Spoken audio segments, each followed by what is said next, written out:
আজকের এই দিনে যদি কিছু মানুষকে দাওয়াত দিতে পারত।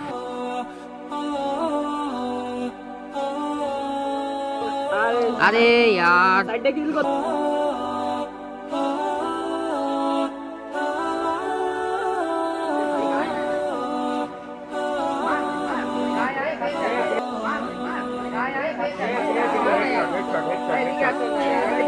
আসসালামু আলাইকুম রহমতুল্লাহ। ওয়ালাইকুম আসসালাম। মানে তুই রিভাইভ করা মানে সারাদিন তো দেখি গেমের নেশায় ব্যস্ত থাকেন, দুনিয়ার খবর কিছু রাখেন? বাইরের খবর রাখার টাইম নেই, এখন গেম নিয়ে ব্যস্ত আছি ভাই। ভাই একটা কথা বলেন তো, কি বলেন তো?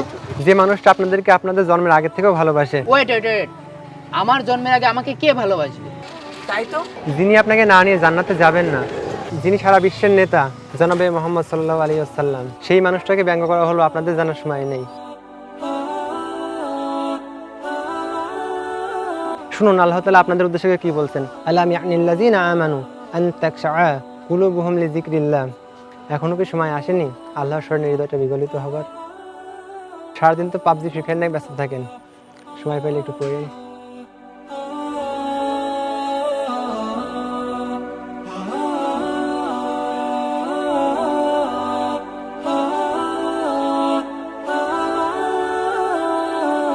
সারা বিশ্বের মুসলমানদের জীবনের চাইতেও অধিকতর প্রিয় মহানবীর প্রতি এমন হিংস্র আচরণে মুসলমানদের হৃদয় ভেঙে চুরমার হয়ে যাচ্ছে, হৃৎপিণ্ডে রক্তক্ষরণ হচ্ছে, কান্নায় বুকটা ফেটে যাচ্ছে।